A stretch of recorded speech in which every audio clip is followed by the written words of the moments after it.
I thought I would speak about this using the lens of my own relationship with Ram Dass's death. Um, in order to make this talk as personal to me as possible, in this way, the hope is that it can become personal for everyone, because death touches us all. Everyone and everything we love, all of our friends, all of our family, we ourselves will die. Death and grief are part of life. In the Mahabharata, King Yudhishthira was asked, "What is the most wondrous thing?" And he responded, "That though we see death all around us, we still believe I shall not die." So I don't think that we're in need of any more theoretical teachings on death. I think we're looking for permission to allow the reality of death to soak through our marrow, to enter our being, for death to become real, not as a future idea, but a present reality. In the description for this event, there's a quote from Ramana Maharshi that Ram Dass used to often recite. As Ramana Maharshi was dying, his devotees pleaded to him, "Don't die." And he responded, "Where can I go?" And it calls to mind the Kathopanishad, contains maybe the most profound teachings on death in the history of the planet. The Atman is not born, nor does the Atman die. The Atman is eternal. It is not killed, even though the body is killed. I still remember vividly this one particular time when I heard someone ask Ram Dass a question. They said, "I've been contemplating the difference between loss and change. It seems to me that everything is always changing. So what makes something a loss?" Now, normally, when someone asked Ram Dass a question, there would be this long pause. And if you were receptive to it, you could often feel this bubbling of wisdom arising from that spaciousness. It's as if the silence answered the question first, so his words could merely validate it after. It was incredible. In this moment, though, it was in reverse. He said one word, razor sharp, and he said it before she even finished her sentence. Before she finished her last word, he said, attachment. The difference between loss and change is attachment. Rather than there being the silence first, that one word left a searing wake of silence. You could just hear the profundity of the moment. But we have to remember that attachment is not a mistake. It's not innately bad and it's not wrong. It's human. It's part of what it means to be human. As Ram Dass's guru, the great Siddha Neem Karoli Baba, once said, "This world is all attachment, yet you get worried because you're attached?" Or as Ram Dass wrote in his seminal book, Be Here Now, desire is the creator, desire is the destroyer, desire is the universe. So attachment, desire, it infuses everything. Now it's true, the other part of that quote is that desirelessness is moksha. And Neem Karoli Baba has also said that attachment is the strongest block to realization. But it's not a mistake that we are here, and it's not a mistake that we are attached. One time, I remember sitting with Ram Dass on the back porch of his house. We sat there until Ram Dass broke the silence to say, "See this? Look how beautiful it is."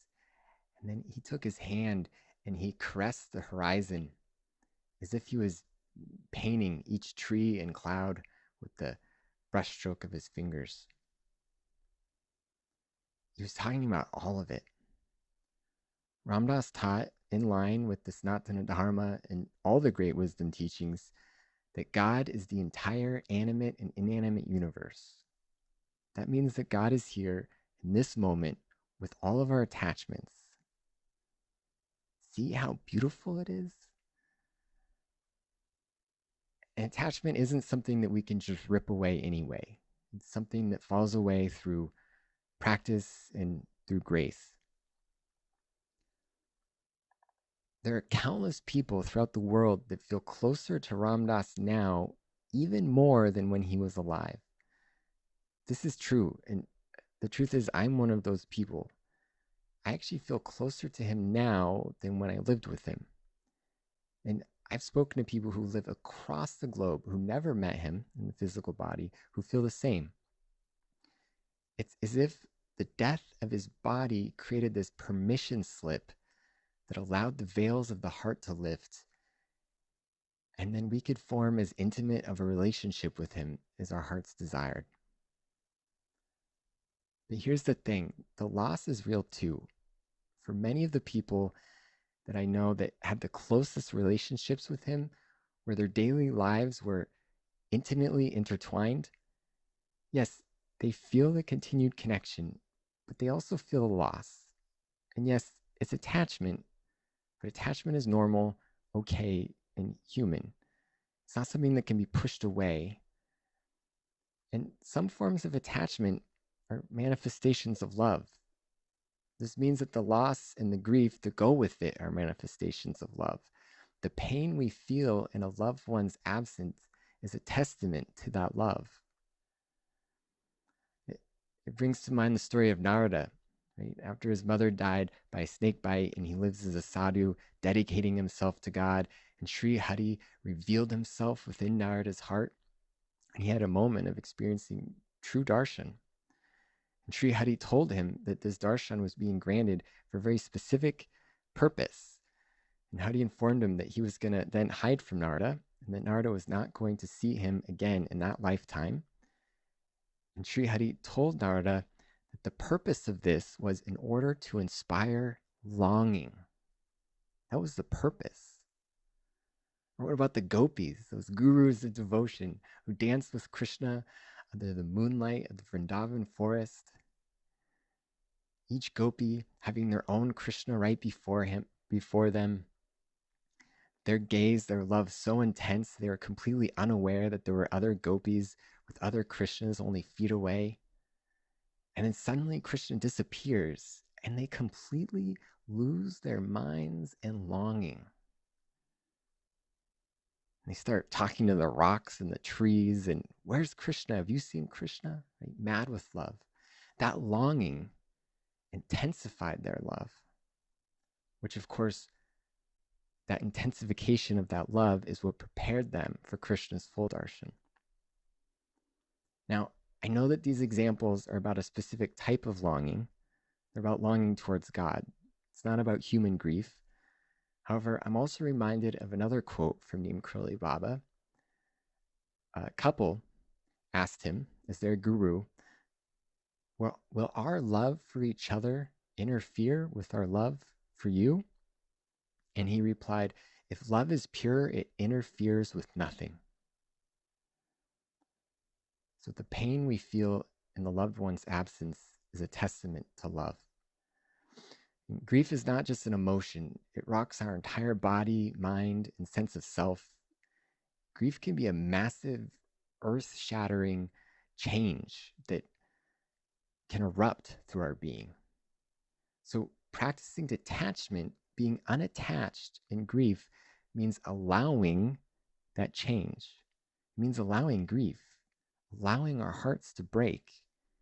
It also means honoring where we are at, honoring our human incarnation, which means honoring our resistance to the grief also.